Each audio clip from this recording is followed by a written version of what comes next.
Big ol' Marcus. Oh, dude. Big ol' Marcus. Right here. Welcome back to the Native Ways podcast. I'm your host, Richard Ellis. I'm your co-host, Christian Miller. And today we're bringing y'all a pretty neat episode. Many of y'all will be familiar with this guy, but we'll kind of talk about that here in a minute. Yeah, so I just want to shout out our socials. So TikTok, Instagram, all that good stuff. If you just want to go ahead and give us a follow, subscribe, and especially YouTube, you can see this video now if you're watching it. Just hit that subscribe button, like the video. That would help a lot. We appreciate everything that y'all do to support us, and hope you like this one. Yeah, we want to thank Texas Cash, Ryan Murray over there, for all he's done. Y'all check that out. Go subscribe. Get you a year subscription, quarterly published magazine. Only one in Texas, one of the few in the United States. So go check it out. Shout out Dancing Dogs Ranch. And yeah, we're going to get into this. Today we got Michael Boutwell with Manolithics. What's going on? Actually, let me change that. What's going on, Arrowhead friends? If y'all have seen his stuff, you should know that. Yep, if you just want to kind of give us a little rundown of yourself, where you're from, who you are, what you represent. Sure. So, my name's Mike, Mike Boutwell, as you already mentioned. I am a property manager is what I do professionally. Not a lot of people know who I am, or I never show my face, put my name out there. And I've been doing that business for about 10 years. I've been in real estate and property management, just that whole business, for actually around the last 20 years. But as far as what I do on the side for the whole Manolithics and the Arrowhead stuff, I started Manolithics about 5 years ago. So it would have been November of this year, it'll be 5 years ago. And, I'm just a guy. The simplest way to put it is a guy who loves the constant pursuit of lost North American, specifically Texas, history. And we just happen to live in one of the best places in the United States to do it. And that is why I don't have any kids. So for me, it's a little easier, to get out there and have the extra time outside of work. My slogan is, if I'm not working, I'm digging. And outside of work, I literally try to dig as often as I can, because it is literally my favorite thing to do in the world. I just, any extra little bit of time I have, I go out there and dig. Whether it's hand digging or whether it's going on a professional pay dig, I'm out there trying to do it. And, we're blessed to be here in Texas, just because of the amount of sites we have here. With the river systems coming out of the Gulf and all the tributary creeks that run out of those rivers, it's just nonstop camp after camp. Yep. So we're just blessed to have what we have here with the selection and the material source, as you guys know. Yep.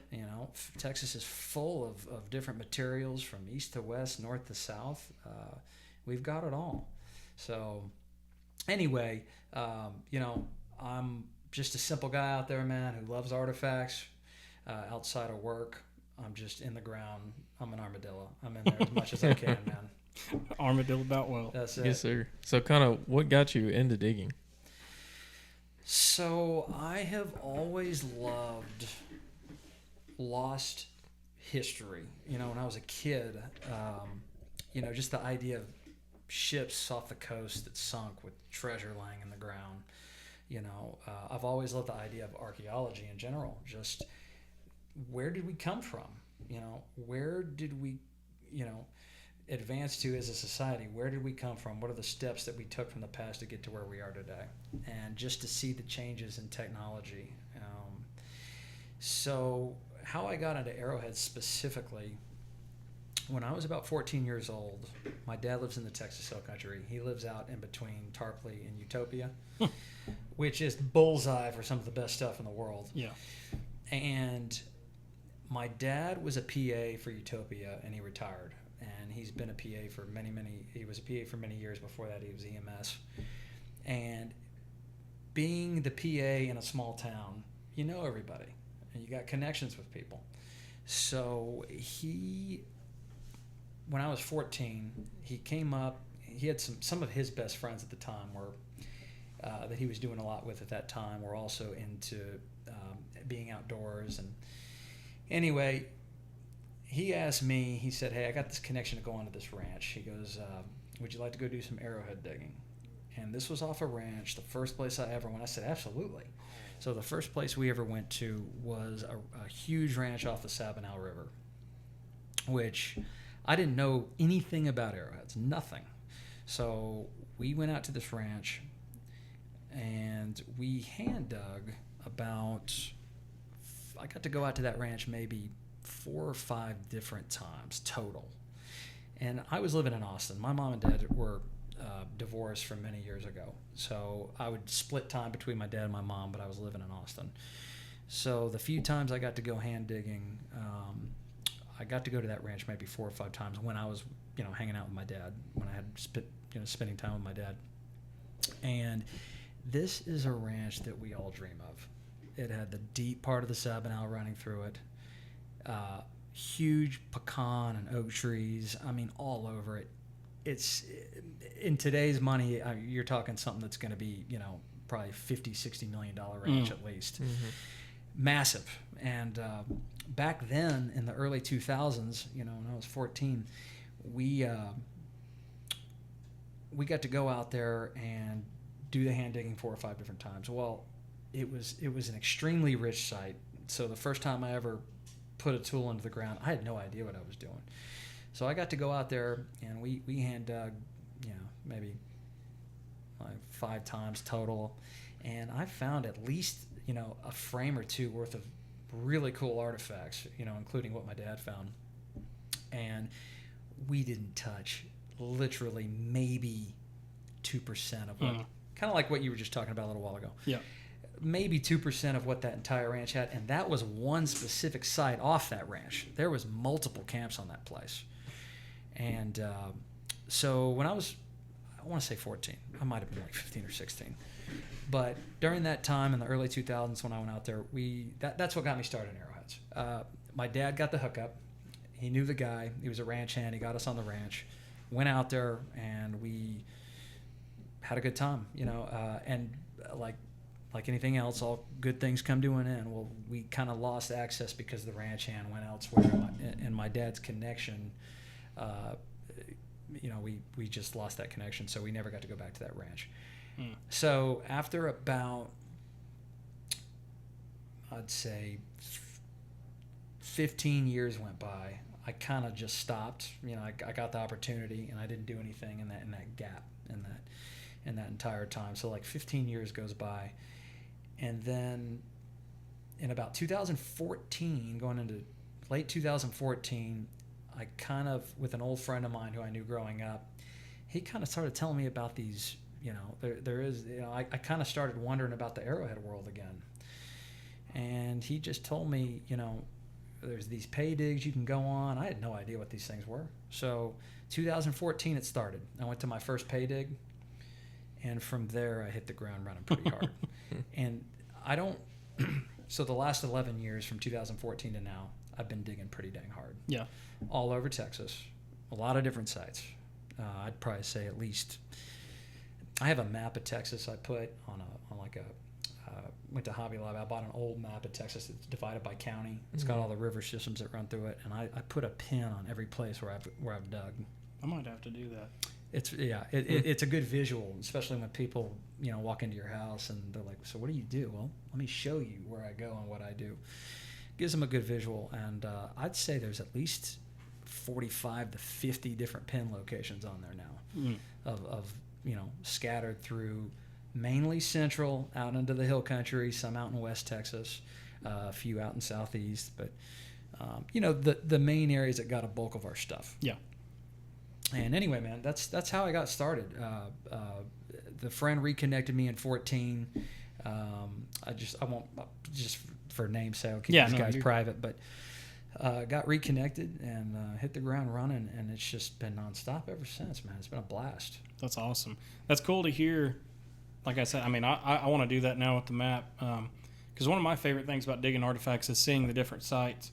I mean, I think it's so cool. You go on a pay dig, and some of them you never know what you're going to pull up to. You might pull up to somebody's backyard, or you might pull into thousands of acres of property, and driving past beautiful creeks and river bottoms and all of that.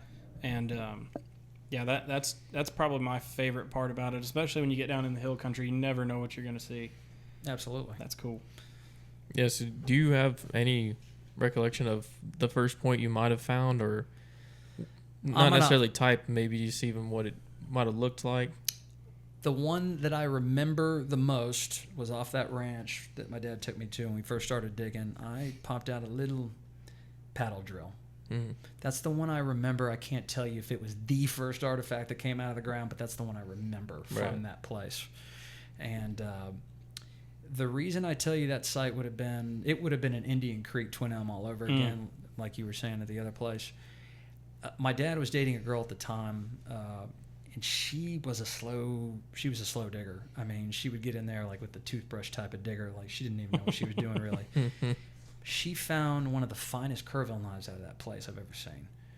And I didn't really know too much at that time what she had, but now that I know what I know now, I know what she had. Yeah. And it was fantastic. So the quality was exceptional. Yeah. At that particular ranch on that one site. Yeah. It would have been a dream for all of us to be able to run pay digs off that place, you know, to allow other people to come in. And to this day, I think still most of that ranch is just untouched. I think it's owned by a very, very well-off oil guy from around the Gulf. But anyway, yeah, I want to say that first point that I ever found that I remember was that little paddle drill that fell out of that site. And then we put together a couple of frames of points from that place. There was lang trees. There was a lot of mid and late archaic stuff that pretty typical of the Texas hill country that you would see come out. My dad found a yellow lang tree, and then he found a perfect root beer lang tree out of there. There was a heavy lang tree site. That's terrible. It is, right? And he had there was Castrovilles in there. There was Montels. All the stuff that we go after, it had it. Yeah. Everything you want to see in a camp. It had it. That's kind of how that place I was telling you about prior to starting the podcast. That's how that was, and it was funny when we stumbled upon that. You know, we've had a lot of private access over the years, and my dad and I were talking one day, and we're like, man, I would love to have access to a camp that's just Montels and Castrovilles. I mean, if you're a Texas collector, that's what you're looking for, a lot of people. And sure enough, we go out there, and that's pretty much all we were finding. So it's rough times when you get into something like that. Oh, it is. And, you know, the square ear Castroville is one point that I've been after a very long time. And I don't know if I'll ever find one. You will. People don't understand how hard it is to find a square ear type Castroville that's in perfect condition with some size to it. Is literally almost the equivalent of finding like an andice that's intact. Yep. They're that hard. I'll show you one from the camp that we were talking about when we're done. It's broken, and I broke it more. But there was two pieces out of that site that made my stomach turn when I found them. You know, just the what if, and that Castroville and my broke corner tang from there. I'm pretty certain whole it would have been a 5-inch square-eared Castroville. It's insane. That's like, 1 in a million piece if you found that. I mean, that's insane. Yeah, I've been fortunate with at least square-eared Castrovilles. I found 2 in one day at Twin Elm. One is completely whole root beer. The other one is made out of some tan, like gravel type stuff, but it's missing one ear. I remember the full one you got from out there. Yeah. Man, that piece is awesome. And there's a funny story with that is Mike had gone out there with us that weekend, and he was staying with us at the hotel and stuff. Anyway, when me and Mike are digging together, we kind of one-up each other, just jacking around, you know, being goofy. And I pulled that piece off the screen, and I was going to go show Mike because he was digging with another guy. And Mike was coming to me to show me a piece he had just found. And he's like, I got a killer, dude. And I was like, it ain't as killer as this one. And he's like, I bet it is. And I'm holding mine in my palm, and he's holding his in his palm, and he gets to me. And he's like, show me yours. And I was like, no. I was like, I just want to see the disappointment when I open my hands. So show me yours first. And he opened it up, and he had a really nice purd. And I was like, yeah, I got you beat, buddy. And I opened it up, and he's like, God dang, you dog. You know, Mike gets. That'd be most people's reaction. Seeing a nice Castroville like that. Yeah. You know. So your first, as far as you can remember, is a paddle drill. Yeah, that's I mean, it was so many years ago. You would think that you could remember your very first point. I was younger at the time, and it was so many years ago that that was more of a vague. I remember it specifically, but I also don't, because it was just way too many years ago. And there's been so many different artifacts in the last 11 years I've been digging. It's just kind of hard to recollect way far back with what. I could show you the frame, and I know the artifacts that came out of there. I could sit there and name a majority of them, but knowing which one of those fell out first, I just couldn't tell you. It was just a very heavy mid to late archaic camp. Yeah, your story digging is very similar to mine too. I mean, when I was a kid, my dad took me to a site that they had access to for years and hand dug, and I was a kid. I didn't know what I was doing. I'd get in there and poke around, but 30 minutes in, I'd get bored. Well, then in high school, which is it was about 20. It would have been 2014 or 2015. I'd have to look at my phone and see. Is when I really got into digging, and pretty much the same as far as finding a point, remembering what my first piece was. That camp, and it's, my gosh, I hope one day that we can dig it again. Very minimally touched, and I mean the occupation in it's got a bird layer that's 2.5, 3 foot deep, and then you get under that and you get into Enzers and Darls, and then you get under that and you get into Williams and Castervilles and Montels, and just exceptional site too. But we were primarily digging in the top layer of that, in the bird layer, and I know I found a couple half-ass points here and there, but the first one I really remember, I know I was talking to my dad and I said I wanted to find something with some good color in it, and I popped out a little red and white bonum that's striped. That's the first point that I really remember finding. Kind of the same thing as you. I know I found some more before that, but that's the one that I know was that I can call my first point.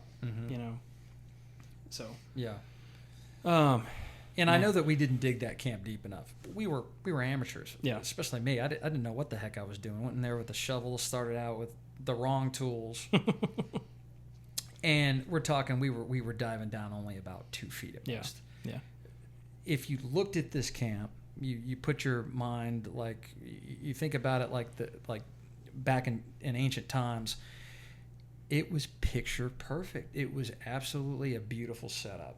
A huge grove of trees on a flat plain about 100 yards away from the river, with easy enough access to it, just in the open there. And I'm talking, this is the Sabinal. It had like the deep sections of the Sabinal. It was a ranch that I just dream of owning. But I can guarantee you, knowing what I know now, we didn't touch it. Yeah. We could have gone down and probably started finding early archaic pieces. Yeah. I'm willing to bet that there was plenty of Andice Bell culture that was below all that, and we scratched the surface. Yeah.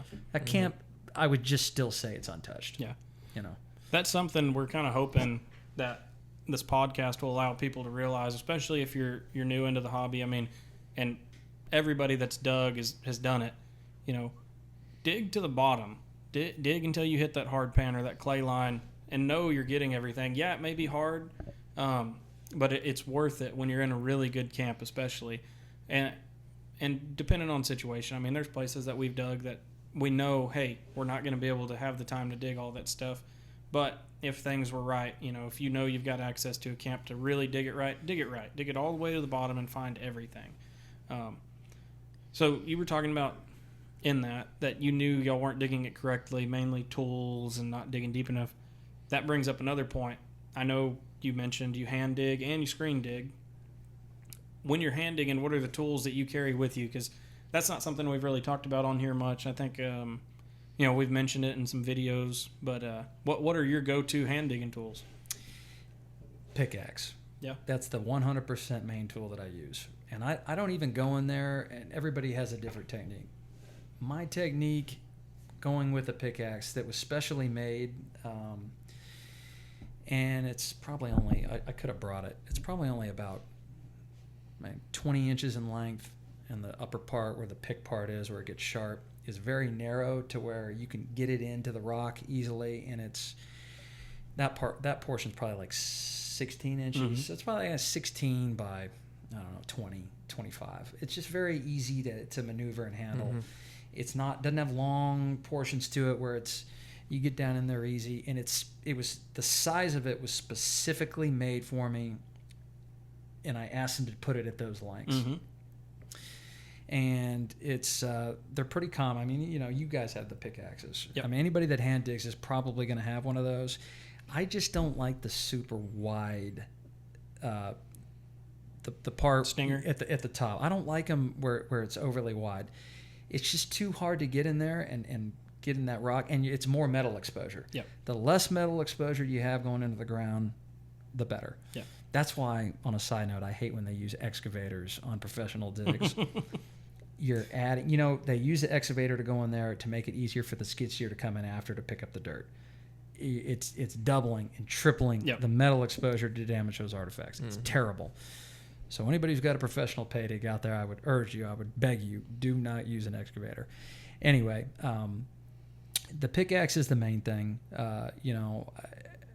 I don't even start with a shovel. You would think a lot of people would start in the ground just using a shovel. Where I go and hand dig, I have to fill the hole back in every time. Oh boy. And it makes it extremely difficult. And it takes time to start the hole. That's the hardest part. Every time you go back to the site, starting a new spot. Not really even new, connecting to where you were. Right. But you have to dig all that back out again and keep going. And there's different depths, to the camps. The average depth of the camp that I dig is about 2.5, maybe 3 feet. And it gets deeper as you get into where the main mid-ring is. It dives down to depths of around maybe 5 feet. Mm-hmm. But, you hit that limestone plate, and you're at the bottom. Yep. There's nothing below those limestone plates. Yep. And, for me, the easiest tool is a simple pickaxe, a very specialized tool that's used to get in there to crack those walls off without touching, using too much metal. So you're using it basically like a wiggle pick? A wiggle pick, yeah. Yeah. Absolutely. And I know a lot of people make them out there. There's a few different styles, Yeah. different handles on them. This one doesn't even have a handle. I use one that just has, I get in there and I'm using my hand, my palm of my left hand to get in there and just maneuver itself. Well, some people have the handles on them.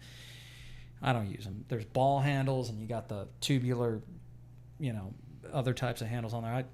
Mine's easy. It's lighter weight, and it's easy for me to get in there and knock those walls off.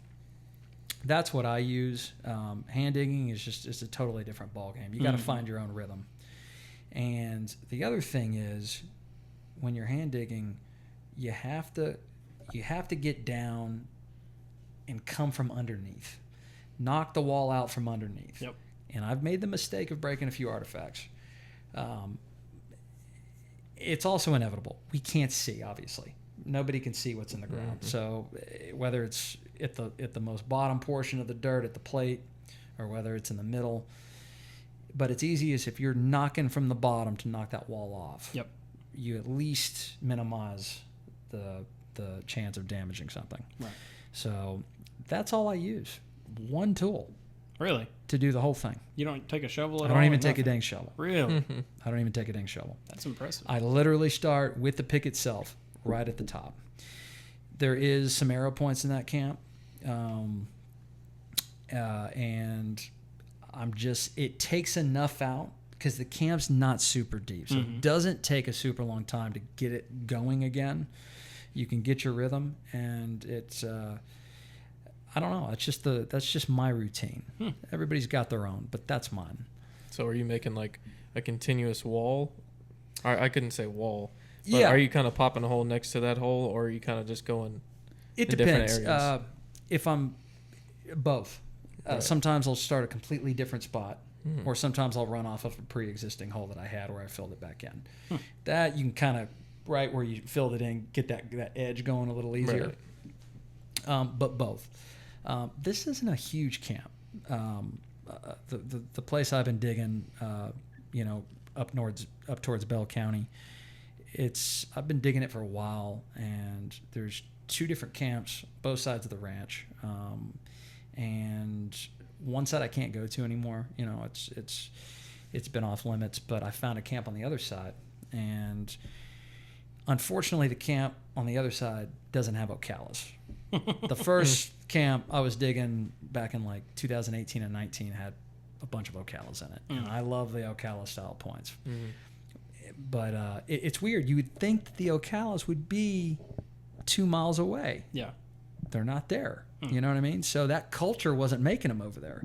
But they lived in that other camp on the other side. So it's weird. But mainly, there's really hardly any early archaic at this place. And it's all pretty much mid and late archaic stuff. Yeah. Heavy Marshall, Purd, and transitional presence.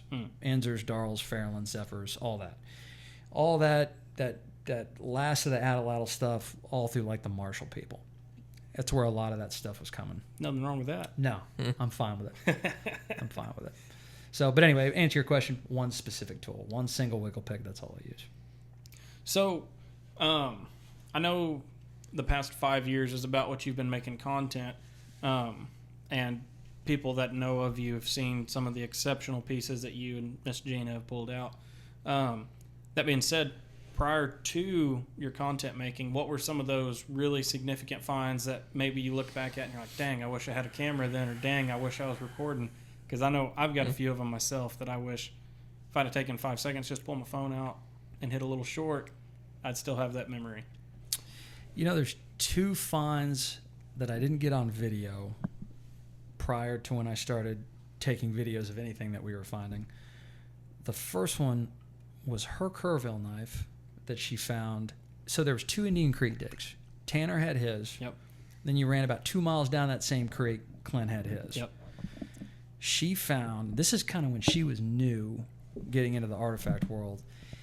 She said, I think I got something pretty nice. And she put it, it's the nicest Kerrville knife I have ever seen. And it, in fact, it made it into the Texas Best of the Best buck. Really? It's the first one you see on the new buck. I'll have to check it out. Yeah, you have to go look at that.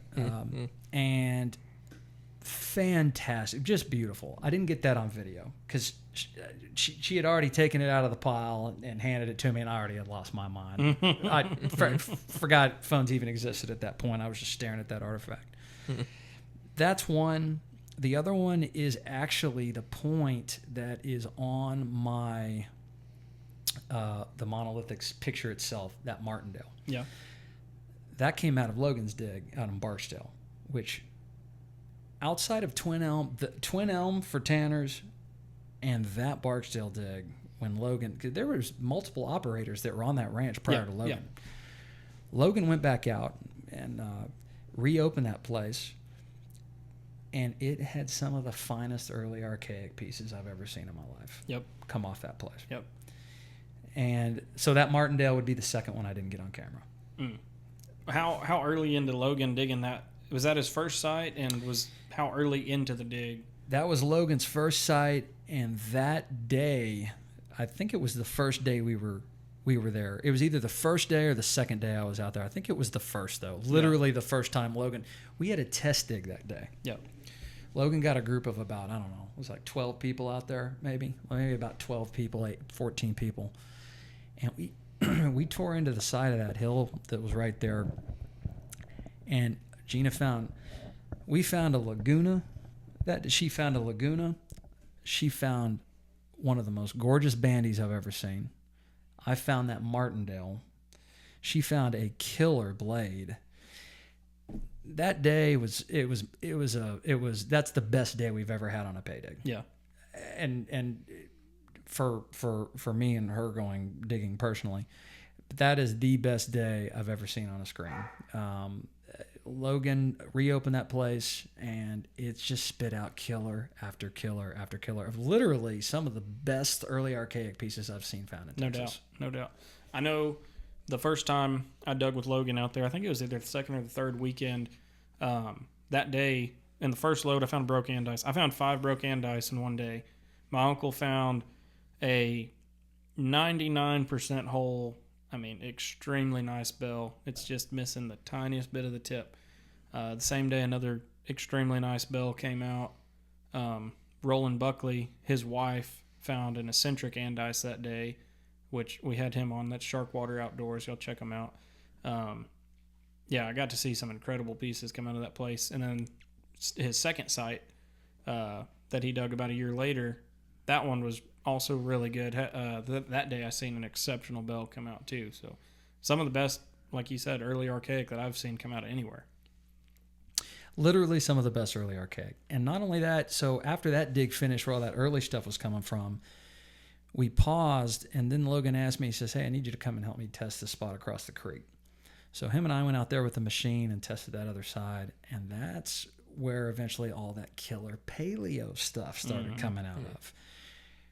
One of the best Angosturas, one of the best Wilsons, one of the nicest like Plainview style points, one of the killer Golondrinas. I mean, shocked us all because you don't normally see killer paleo artifacts in the Texas Hill Country per se.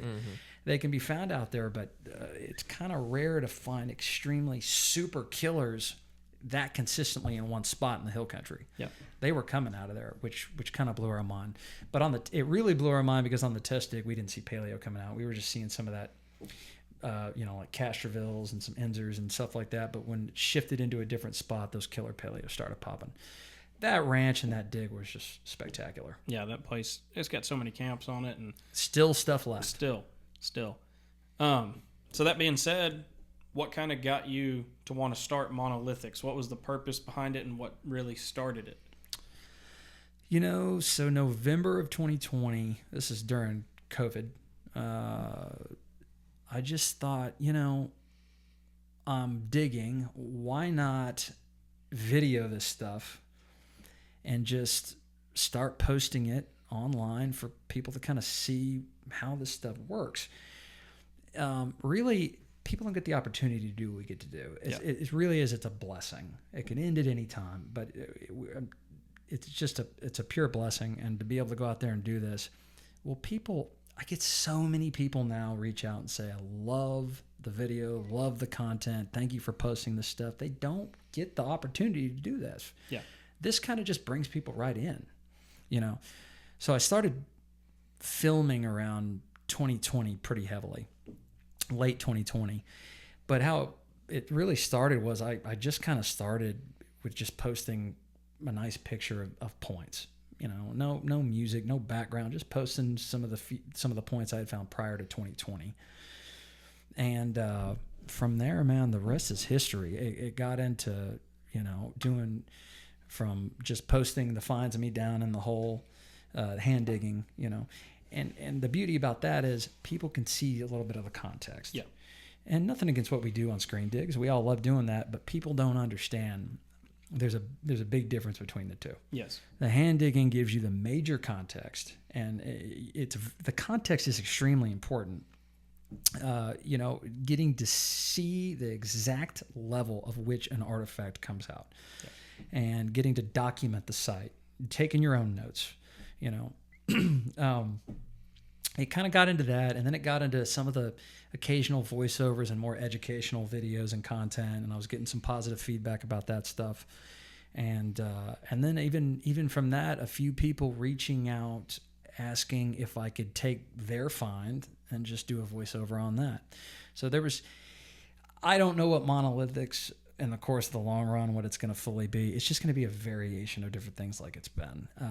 And it's been fun. It's just nonstop pursuit of ancient lost history. And it gives a chance for people to see what we get to do here. Yeah. What I really like about what you've done with it is bring the educational side to it. Mm-hmm. And Christian and I, when we first started the podcast, we talked about doing stuff like that. But then we seen you started doing it, and I was like, hey, we're going to stay out of it. When we do our To The Points, we'll kind of dive into what the culture was that made that point, but that's really it. I really like that standpoint, and I think that's something a lot of people should look into doing that are making content. And like you said with hand digging too, you get to see the context where the artifacts are being found. And even like if we're running a video on a screen dig, that's something I'm trying to go back to the wall, show what the occupation layer looks like, explain where things are coming out, why they're coming out there. And I really appreciate that you bring that side of it to it, because a lot of people just look at them as arrowheads. So when you can tie the cultures into it, tie the occupation, show them the occupational signs, because that's a common question too. I mean, I know when I'd post a lot of videos hand digging, well, what do y'all do to find these sites? What is the signs you're looking for? Things like that. So showing them that sign in context to the artifact immediately is cool. Yeah. Yeah, I would say that it's helped me a lot too, because coming into this, it's only a couple years ago really since I've actually been really getting into it. I'd say watching some of the videos that you've posted has taught me a lot, just because sometimes I don't want to go read that book. Sometimes I don't want to go look at the pictures, and just seeing that constant content and kind of especially being in the area that you're from, you go look at some of the points and you're like, man, I don't even know what that is, because you're not used to seeing it. And then you see the stuff and you're like, oh, okay, that looks familiar. That's what that is. So, for me, it's helped a lot. Awesome. So I could say I appreciate that. Awesome. Yeah. Yeah. And like he said, a lot of the books you go and read too, when you get into typology of arrowheads, a lot of it I think is opinionated. I mean, you talk to one person and one person's got an opinion as to why it's this. I mean, as far as person to person. So depending what book you read, it may be contradicting opinions on what's being said about the point type. So I like that you give a pretty straight, description of why you think it's that point type. What do you think was associated with that point, the age, all that stuff. Things that most people just aren't doing, instead of, and even my videos, a lot of it's hee-hawing and cussing and just the excitement of the point. So to slow it down and actually bring the clear data to the points is really neat. So just wanted to give you that little shout. Awesome. I appreciate the feedback. It's important. Of course, you get so many videos out there, and archaeologists, we get it all the time. They're like, you're looting these sites. I understand. Obviously, it's easy for them to think that. But the fact of the matter is, they wouldn't know these sites even existed. And nothing against, I love archaeologists. We need it. Yeah. And there's so many untouched sites that are still out there that we will never find. Right.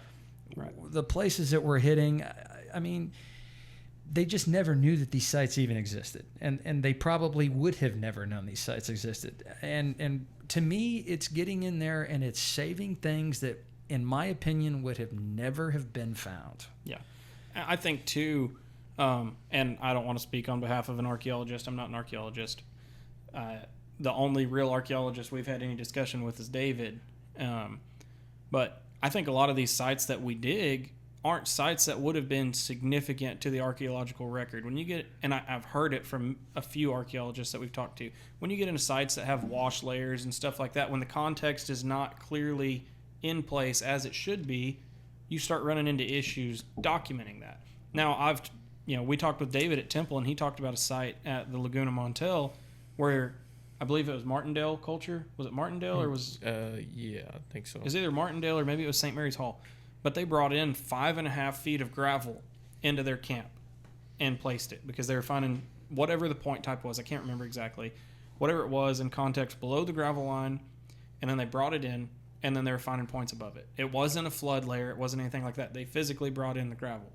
So, that showed that. But a lot of the sites that I've dug in, they have flood deposit, and they have this and that, and context is mixed up and jumbled a little bit.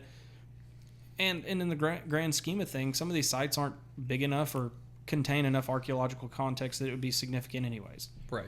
So I think a lot of that can be nipped in the butt. But there are definitely sites that need to be documented and things like Jonesboro, for example. That's a once in a lifetime site, and it now has an archaeological site number to it.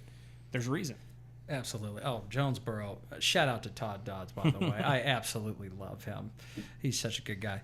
But that site, like you just said, what an exceptional place that whole thing was start to finish. Yep. I mean, that one, there's so many. The Hawkeye with Gene. These sites that have been operating for 6 years, 5-6 years. Being heavily dug with how much has come out of both of these sites. I mean, these are like generational sites that these people, they had everything they needed. And it must have been trade routes or something where everything, just everything was perfect at these places. And there's so many of each type that it was just absolutely incredible, all the way from paleo to your transitional archaic stuff, all that bow and arrow stuff, and so much of it. Yep. And it just, some of these sites just blew me away. And but the cool part is that a lot of the public got to have a part of that, Right. participate in that. Yep. And most of these people don't get the chance to go into private places. So to be able to offer the public a chance to go do this is just, to me, it's pretty incredible. So, kind of gone over all these different sites that you've been able to be a part of, and some of the greater finds that you've had out there. Could you talk about a few more of those, I guess? Yeah, absolutely. Well, I brought some here so you guys can kind of see these firsthand. But let's talk about that stone and the bone first. Okay. We'll get that out of the way. Yeah, this is Yeah, this is it. This is it. So this piece came out in was it April of 2022, I believe. And there it is. You still have it exactly. It's as exactly is, as is. So, and I'll hand this over to you guys in a minute. I'll just talk on it for a second. But this is at the site I dig. I've been digging for the last six years. And I was sitting there digging about 20 feet from the main midden ring where the rise was. And I was going, it's kind of in the direction of downwards on the bluff where the creek was down at the bottom there. And I was getting away from the midden. And I was about 1.5 feet down. And I busted this piece. I cracked that wall off, and this piece just rolled out. And I looked at it for a second. I go, is this a bone with a stone artifact going up inside the bone cavity? And literally is what this was. And I've left this intact till this day. And out of every find I've ever had, this was the one that was the head scratcher for me. Yeah. Mm-hmm. Because there's a lot of people that dig in Texas, and I'm kind of hoping somebody else finds something similar, to be quite honest. Yeah. Right. Because it'll help us connect that dot a little closer. Being a one-off is a little bit tough to say. What were they doing? This wasn't by accident. Yeah. This thing goes up inside this cavity about probably another inch. You can't see it. We did some x-rays on this, and you could see, and Ryan Murray with Texas Cash did a fantastic write-up on this artifact, and one of his, I don't know, a year and a half, 2 years ago when he came out with it. And it's 4 full pages, and I have, this has not been taken out of this bone. Yeah. All the original soil contents, everything has been left as is. This is a deer humerus bone. Mm-hmm. And this stone drill is going up inside this thing.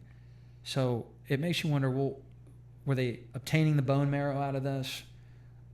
Well, then you ask, well, why didn't they just crack it open? Yeah. Why were they using a stone drill to go up inside of this thing? Well, maybe was this a protective sheath that they would just put this? There's 3 things that I've heard that this could be. The first, a protective sheath for the stone, the bit of the drill. It was just in here to protect the bit, and then when they needed to use it, I don't know. I don't think so. Yeah. The second thing, were they just obtaining the bone marrow out of this thing? Possibly, because bone marrow is used for nutritional purposes, we know. The third, was it hafted this way with sinew wrapped around this, where they were using the end of this Pedernales on the stem side as some sort of just a cutting device? Which I don't think so. I think that they were going to utilize this bone for something else, and they were just trying to get that marrow out of here. That's Right. I was thinking potentially making it a handle for something. Yes. To put something inside. And that handle could- or an awl, maybe. Yeah, it could Start be of an that. awl. Absolutely. So none of us know. It's all speculation. Yeah. But what is odd is that it rolled out exactly as you see it right here. And here, I'll even let you guys see that if you want to see it. And I'm sure when that came out, you got a lot of. Did you get a lot of flack on it? Like, oh, blah blah blah. Yeah, people were like, "Oh, you put that in there." There was a little confusion. I didn't want people to think that it had penetrated the actual bone itself, like the animal had been injured from. No, they were Right. going into the bone cavity, which is right where the marrow's at. That So- makes you wonder also kind of what they were doing for it to be in that position. Yeah. Like something happened where they had to leave or it got stuck. There's no it's just Just wish you knew the story. it's a mystery. You know. It's a mystery, but that's the Right. cool thing about it is the mystery. Right. You know, Exactly. and to this day, you know, if I pull this thing out, obviously I could put it right back in. But to me, the idea of having all the matrix, all the original contents from the camp dirt itself, Yeah. I just want to leave this thing intact. Because if I pull it out, we all know what a Pedernales drill looks like. Yeah. Those are they're pretty much a dime a dozen. But to be connected, I'm just going to leave this as it was found. Yeah, that's an incredible piece, and the speculation on what it could be, and it now holding it too, and looking at it and the way the drill is actually in the bone. I don't know. I don't know. It's definitely very unusual. Yeah. It's a very unusual piece, and yeah, so that was 3.5, almost 4 years ago that thing came out, and that was one of the more unusual pieces that came out of the site I dig now. Outside of it, it's very heavily Pedernales and Marshall people, and which is very common to what we find here in Texas and the Hill Country. But on that same site, I brought this piece for y'all to see as well. This is the boatstone that just came out. About when did you find that? Was about 2 months ago, 2.5, something like that. She had come out there doing a little digging, and she said, I think I got something here. And this is how this video went down online, by the way. People are like, you planted it. No, it was not planted at all. She knocked it out of the wall, and she was only about 1.5 foot, maybe deep. And I was digging in a different location, 10 feet away, 2 different holes. And she said, I think I got something here. She turned that thing. I about lost it. I said, that's a freaking boatstone. I just said, I can't believe you found it. So I said, set that right back down. Yeah.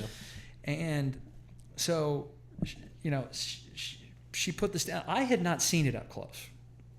So I came up with the phone and started filming. And it was turned over. So when I brought the camera in, which is when everybody else gets to see it right on camera, that was the first time I saw it up close. I about lost it, and I did lose it. I couldn't believe it was made that well. Oh yeah. It was that is a just how they and it. I know people are like they like to see arrowheads and the shapes of the arrowheads and the barbs and the ears and people, but when it comes to hardstone artifacts in Texas, Yeah. these are just kind of 1 in a million, even though there's been like 3 of them found This year. Yeah, It's like, the year of the boatstone. Yeah, that's crazy. But this and this stone drill going up inside this bone are pretty much the 2 most unusual things that have been found from that site. Yeah. And it was special. I mean, honestly, finding a boatstone like that, and I just couldn't believe it came out. I was like, I just couldn't believe it. It's just like so symmetrical the way it's made, so nice. It's hard to believe that they had that sort of technology to do it the way they did.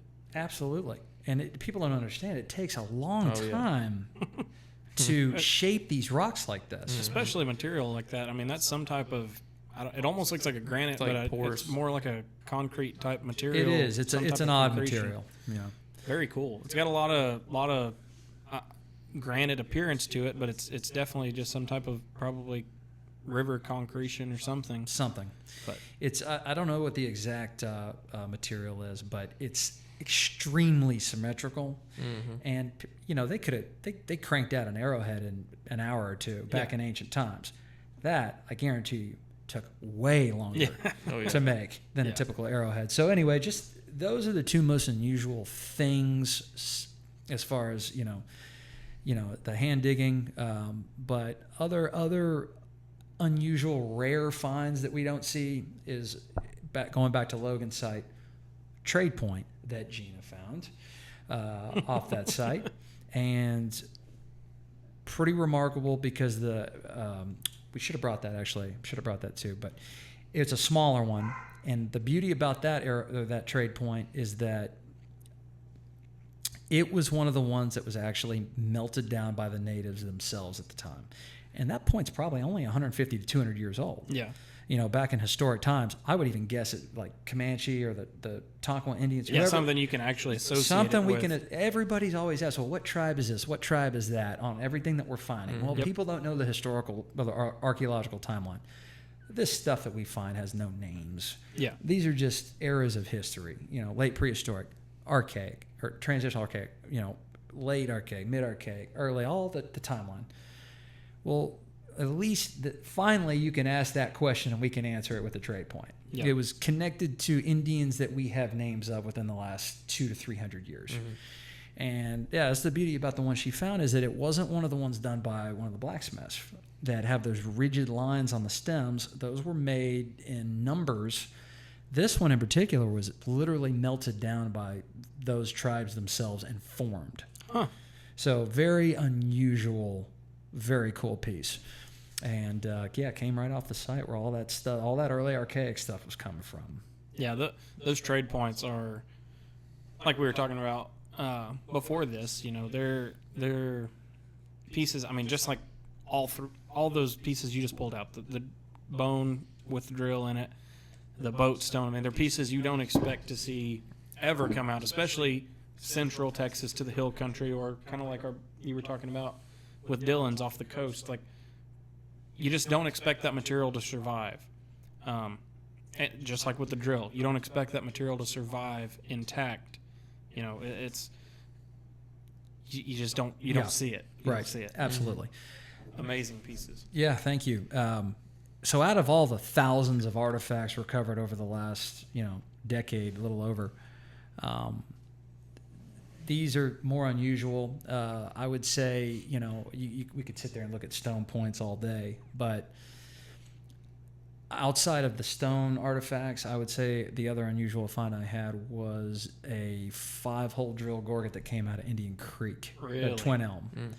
That came out of, that site was fantastic too, which I think Tanner should. It's too slow for Tanner, but I think he should reopen it. I think there's more there. And he knows there's more there, but for him it slowed up too much. But anyway, that gorget was cool. But then going back into just all the stone artifacts, you just get into it from there. Finding any type. And one thing, the last one I'll mention, outside of the projectile and arrowheads, was a broken Cloudmaker pipe that also Gina found. You found that? Well, it came out in multiple, it might have been three pieces of it. But putting them together, not only was it a Cloudmaker pipe that they had bored and drilled out perfectly, they had incise markings and designs all over it. Really? And it was even just having the two fragmented pieces of that go together is just super cool. Yeah. Couldn't find the other pieces, but it was two pieces that fit together that gave you an idea of what it would have looked like. Yeah. And so that was unusual. It's, man, that's what I love about it. Yeah. We don't know what the next churn of the dirt's going to be. Yeah. What about a more recent find for you, that obsidian piece off of Rocky Creek? I forgot about that. Just because there's so many digs that go on. Yeah, so the Rocky Creek thing, I had gone. That's the first time I had gone to. It might have been the second. I think I'd been out there maybe 2 or 3 times total. Now it might have been the second trip I was out there. I was screening with Logan that day, and the second load of the day, I had that one on camera. I filmed that one, and I said, Logan, I think there's an obsidian point here, man. And he walks over there. He's like, "You gotta be freaking kidding me!" So I get this thing on camera, and it's volcanic glass point. Of course, it was missing part of that tip, but the whole stem and both of its ears were all fully intact. And for us to find, obsidian in Texas, I talked to Tom Hester about this. He sent it off. Yeah. He sent it to the University of Missouri for XRF testing because he said that particular lab is the best place to do it. They got the best technology to source exactly where that material is coming from. And I got the point back pretty quick. Tom Hester doesn't live far from me at all. He's like 10 minutes from my house. Anyway, I went over there, dropped the point off. he sent that to Missouri, and I got that point back, I think, in like 45 days. Really? Maybe. It might have been maybe a little less than that. And they got that testing done quick. And it came from the Jemez Mountains of New Mexico. So it was 700 miles away, which is, I was kind of hoping it didn't come from the Jemez Mountains because that's the most typical source of when we do find obsidian here. Yeah, it's right. usually traced to there. Yeah. But there's been some out at Jeans. I know that the stuff out there was like from Malott, Idaho, Yeah. which is coming from distance. It just puts it into perspective that the natives from long ago, they all these trade routes, and trading these materials, there was huge trade networks. Yeah. And anyway, so it got tested, and it was from the Jemez Mountains. That was an interesting find. Yeah. It's crazy to think about how far that material traveled, especially in that time. Because, like we were talking about, people generally ask what tribes were associated with these points. Well, that also associates the horse. And they didn't have horses during these cultures, so that's 700 miles by what? Maybe a dugout?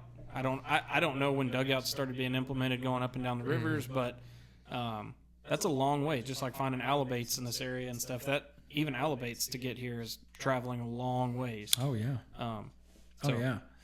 Yeah, absolutely. The trade routes were amazing systems back in those days. I mean, without car or horse, it took them a long Yeah. time to get to where they were going. I don't want to walk 700 miles. Yeah. No. No.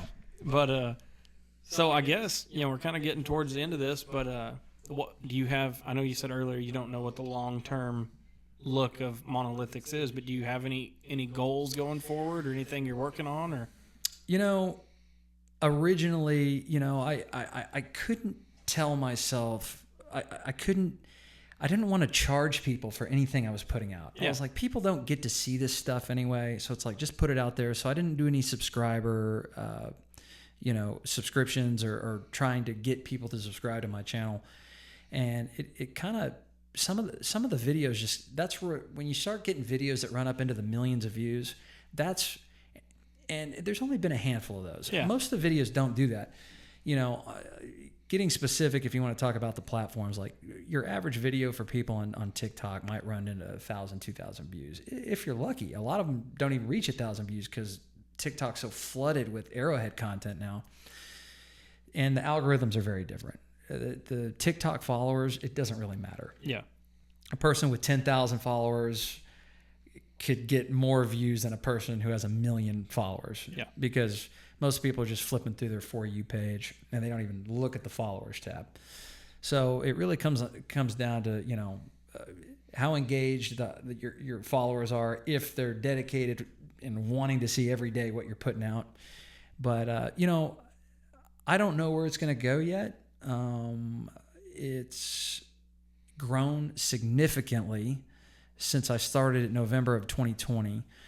And really right now, it's just going to continue being a mix of what it is, which is bringing people right there, whether I'm in a dirt hole hand digging where people can see the context, or whether it's sitting there on a hand table where the machine's just bringing us the artifacts. Or it could be the voiceovers, the educational aspect. I'm going to always try to put giving the age and the type. Yeah. I know it gets old saying, okay, he just posted a Pedernales a couple of days ago. Well, I'm going to continue. If I find 3 purds, I'm going to do 3 days of posting purds. Yeah. And putting the same information, how old it is, mid to late archaic, it's all going to go out there. Yeah. Because people, that's the most important part of it all. Yeah. Is the history behind it all. Yeah. And the information. So I don't know where it's going to go. The goal ultimately was, you're putting thousands of miles, thousands of hours, and thousands of dollars, thousands of miles, thousands of hours into all this. So the ultimate goal is to just generate enough, if you can, just to pay for what you're doing. Yeah. The time. Because it gets expensive. People don't know how much time and money goes into going all over these places to do this. Yep. Yeah, a lot of people get divorced over it. Yeah. Yes. It can be addicting. And for me, I'm not married, and Gina likes to go do this stuff. So it's fun when you have 2 people that love to do it and go do it. But, there's really fortunately for me, I don't have any kids. That's the big thing. I know a lot of people out there have kids, and they have a lot of other obligations, and their time's limited. Well, outside of work for me, my time's not too limited. Yeah. So I really have a lot of time I can put towards doing this kind of stuff. And anyway, it's just been adventure after adventure, and Texas has so many places that we can go. It's just like I don't know where next weekend's going to be. You know? Yeah, and especially it seems like this year, kind of like we were talking about with the boatstones, this has been the year of the boatstone. It's been the year of new digs. Mm-hmm. I mean, there's been new operators right and left. I mean, Cole had a dig going. New guy right here locally, Seth, he's got digs, multiple digs going.